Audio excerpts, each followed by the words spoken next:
श्रीलंका को मुबारकबाद पेश करते हैं जी। श्रीलंका ने एक कांटेदार मुकाबले के बाद आज पाकिस्तान को बड़ी ज़बरदस्त तरीके से, बड़े सनसनीखेज मुकाबले के बाद पाकिस्तान को शिकस्त दी है और 11वीं बार श्रीलंका ने एशिया कप के फाइनल के लिए क्वालिफाई किया है। Welcome to another exciting episode of observation and opinions O2। मैं हूं आपका होस्ट, आपका वाहिद दोस्त सुभान गनी। तो आगाज़ करते हैं जी। श्रीलंका को मुबारकबाद पेश करते हैं। श्रीलंका ने बड़ी अच्छी कामयाबी हासिल की है, पाकिस्तान को बड़े कॉम्प्रिहेंसिवली उन्होंने हराया है। ऑल्दो के एंड पे जाके मैच थोड़ा सा फंस गया था, लेकिन शुरू के 40 ओवर्स तक जो उन्होंने श्रीलंका ने बैटिंग की अपनी इनिंग्स के अंदर, उन्होंने वन साइडेड रखा है मैच को। मैच में पाकिस्तान कहीं नज़र नहीं आता था। वो तो एंड पे हमारे शाहीन और हमारे जमान खान ने कमाल करने की कोशिश की है। आगे जाके जिक्र करते हैं इनका जी, कैसे यहाँ तक पहुँचे हम और क्यों यहाँ तक पहुँचे। तो आगाज़ करते हैं जी, टीम से शुरू करते हैं। जो टीम्स आज खिलाई हैं जी, जैसे कि मैं कल एक बात कर रहा था कि अगर आपने टीम्स पहले अनाउंस कर दी हैं तो आपकी इससे एफिशिएंसी जाहिर नहीं होती। गोरे जो हैं वो भी इस चीज़ को अब छोड़ चुके हैं कि वो एक दिन पहले टीम को अनाउंस कर दें। अब आपने रात को टीम एक अनाउंस की है जिसमें आपने ओपनर्स रखे थे हारिस और इमामुल हक, लेकिन आज जब आपने मैच से पहले बताया कि नहीं, टॉस के वक्त आप बता रहे हैं कि नहीं जी हमारे ओपनर्स दोनों ही चेंज हैं, एक फ़खर जमान भी शामिल हो गए और अब्दुल्ला शफीक भी शामिल हो गए। अब दोनों प्लेयर्स नए आए हैं और दोनों को आपने ओपनिंग करवा दी। क्रेडिट देते हैं जी अब्दुल्ला शफीक को, बड़ी अच्छी बैटिंग उसने की है, लेकिन इसका नेगेटिव इंपैक्ट आया फ़खर जमान के ऊपर, जो कि अपनी बैटिंग में भी बिल्कुल उसका जहन वहाँ पे नहीं था और अपनी फील्डिंग में भी वो वहाँ पे मौजूद नहीं था।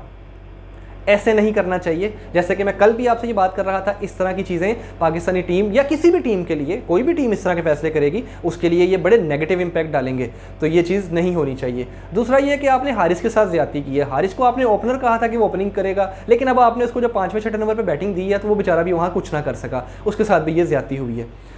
एक तो ये फैसला। दूसरे, इसके बाद अब्दुल्ला शफीक की तारीफ़ करना चाहेंगे जी, उसने आज अपनी पहली हाफ सेंचुरी स्कोर की है ODI फॉर्मेट के अंदर। तो शुक्र है पाकिस्तान को एक अच्छा ओपनर एक अच्छे मौके पे, क्रूशल मौके पे मिला है, जो कि आने वाले दिनों में हो सकता है वर्ल्ड कप के अंदर इसको 15 मेंबर स्क्वाड का हिस्सा बना लिया जाए। उसके अलावा रिजवान ने जो आज बैटिंग कर दी है और उसका साथ इफ्तिखार ने जिस तरीके से दिया है, मैं तो इन दोनों के लिए कहता हूँ कि इन दोनों को इसी तरह अल्लाह ताला इज़्ज़तें देता रहे, इसी तरह की परफॉर्मेंस इनको देने का बार बार मौका देता रहे। बाकी इन दोनों की मेहनत जो है वो पहली इनिंग के अंदर तो बड़ा रंग ले आई। 252 का टारगेट पाकिस्तान ने सेट किया श्रीलंका के लिए और बड़ी अच्छी बैटिंग की थी, और वहाँ पे पाकिस्तान की कंडीशन 70% विनिंग की थी कि पाकिस्तान बासानी मैच जीत सकता था। लेकिन जब श्रीलंका ने अपनी बैटिंग का आगाज़ किया तो किसे मालूम था कि श्रीलंका पाकिस्तान को इस तरीके से धोएगा कि वो किसी भी लम्हे 6 का रन रेट उसको एक बॉल के फ़र्क से भी नीचे नहीं आने दे रहे थे। तकरीबन पहले 40 ओवर्स के अंदर यही मार्जिन चलता रहा है, यानी कि 40 ओवर्स के अख्ताम पे भी पाकिस्तान और श्रीलंका के फ़र्क में वही 12 बॉल्स का फ़र्क था, 12 बॉल और 12 रन। इसका मतलब है कि श्रीलंका ने बड़ी कैलकुलेटेड बैटिंग की और बड़ी शानदार बैटिंग की, और इसमें अहम किरदार अदा किया है उनके समारा विक्रामा ने, उनके एक और बैट्समैन असालंका ने, और उनके प्लेयर ऑफ द मैच जिनको आज अवार्ड मिला है वो है कुशाल मेंडिस। तीनों ने बहुत शानदार बैटिंग की है, बड़ी शानदार उन्होंने परफॉर्मेंस दी और अपनी टीम को फाइनल में लेके गए हैं। जब इन्होंने बैटिंग की है तो इसमें कुछ चीज़ें जो मैंने हाईलाइट की, जो मैंने जो नोट की हैं वो मैं हाईलाइट करना चाहूँगा।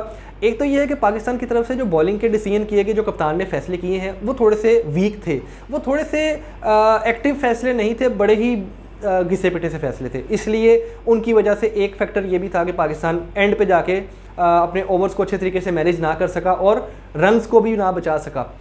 एक तो ये रीज़न है। दूसरा ये है कि बॉलर्स की यूटिलाइजेशन सही तरीके से ना करना तो चले कप्तान की जिम्मेदारी है, लेकिन फील्डर्स ने जो परफॉर्मेंस दी है मैं उससे भी बड़ा मायूस हुआ हूँ। उसकी एक रीज़न ये है कि फील्डर हमारे जितने भी यंग लड़के खेल रहे हैं वो सारे 20s की रेंज के हैं, यानी कि इनमें कोई बुजुर्ग फील्डर नहीं है। लेकिन फिर भी जिस तरीके से आज हारिस फील्डिंग कर रहा था, सिवाय उसके एक कैच के जो उसने कैच पकड़ा है कुशाल मेंडिस का, उसके अलावा हारिस ने कोई खास फील्डिंग नहीं की। फिर आप फ़खर जमान को देखें, फ़खर जमान को श्रीलंकन बैट्समैन ने पिक करके डबल लिया है, यानी जहाँ पे वो खड़ा था उसको उसी तरफ बॉल फेंका, उसके हाथों में बॉल फेंका और वहीं पर उन्होंने डबल पिक किया। और ये एक बार नहीं हुआ, ये कई बार हुआ है।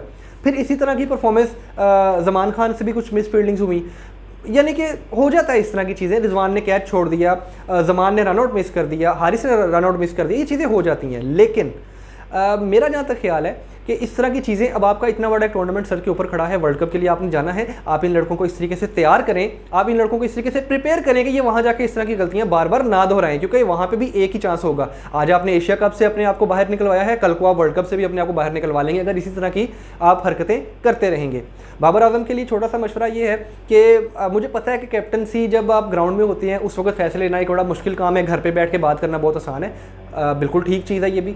लेकिन कैप्टन का एक्सपीरियंस बहुत ज़्यादा होता है और कैप्टन को हर वक्त एक्टिव रहना चाहिए, कैप्टन को उकाबी नज़रें रखनी चाहिए, उसको शाहीन की तरह प्रवास करनी चाहिए और उसको चीते की तरह चुस्त होना चाहिए कि वो हर चीज़ को बड़ी तेज़ी से, बड़ी जल्दी, दूरबीनी के साथ, यानी कि दूरअंदेशी के साथ, फोर साइटेडनेस के साथ उसको कवर कर ले। लास्ट ओवर की एक बात करना चाहूँगा, उसके बाद अपनी कंक्लूजन करता हूँ, बात को ख़त्म करता हूँ। जमान का ओवर चल रहा था, बड़ा अच्छा ओवर चल रहा था, 2 बॉल्स पे 6 रन रह गए थे, श्रीलंका बैटिंग पे थे, फेस कर रहे थे और जमान खान का पूरी दुनिया जानती है, शायद बाबर आजम नहीं जानते कि जमान खान लास्ट ओवर के अंदर ज़्यादातर बॉल ऑफ स्टंप के बाहर यॉर्कर करता है और वहाँ पर एज लगने का चांस रहता है। मुझे ये समझ नहीं आई कि आपने थर्ड मैन को अंदर क्यों लिया जबकि आपको पता है कि आपका बॉलर ऑफ स्टंप के बाहर यॉर्कर करेगा। जो आपने वहाँ फील्डर को, थर्ड मैन को अंदर खड़ा किया है, वहीं पे एज लगा, वहीं पे चौका निकल गया और वहीं से आप लोग मैच हार गए। ये जो एक पोजीशन थी 2 बॉल्स पे 6 रन वाली, ये पाकिस्तान की विनिंग पोजीशन हो चुकी भी थी। इससे पहले पाकिस्तान हार रहा था, Pakistan 90% of the time match हारा हुआ था। सिर्फ ये 10% जो टाइम था, ये आखिरी 2 ओवर, एक शाहीन ने बहुत ज़बरदस्त ओवर किया, उसने बताया कि वो वर्ल्ड क्लास बॉलर है, और एक जमान खान ने अपने पहले ही मैच के अंदर इस तरह की बॉलिंग कर दी है कि उसने दुनिया को अपनी तरफ मुतवज्जा कर लिया, उसने दुनिया को अपनी तरफ अट्रैक्ट कर लिया। यही वजह है कि वो हर बड़ी लीग का हिस्सा बनता है, हर अच्छी टीम का हिस्सा बनता है और हर अच्छी टीम में जाने के बाद अपनी इसी परफॉर्मेंस के साथ, अपने इसी डेथ बॉलिंग की एक्सपर्टीज़ के साथ उस टीम को जितवाने में अहम किरदार अदा करता है। हम जमान खान को भी सलाम पेश करते हैं, उनको हैट्स ऑफ कहते हैं और हम पाकिस्तान को गुड लक कहते हैं वर्ल्ड कप के लिए। मैं चाहता हूं कि पाकिस्तान आने वाले दिनों में अच्छा परफॉर्म करे और जो हम देखना चाह रहे थे, जिस वजह से मुझे मायूसी है, वो पाकिस्तान और इंडिया का फाइनल था एशिया कप के अंदर, अगर वो देखने को मिलता तो क्या ही बात थी। अब तक के लिए इतना ही। हज़ारों ख्वाहिशें ऐसी कि हर ख्वाहिश पे दम निकले, बहुत बहुत निकले मेरे अरमा, मगर फिर भी कम निकले। अल्लाह हाफिज़।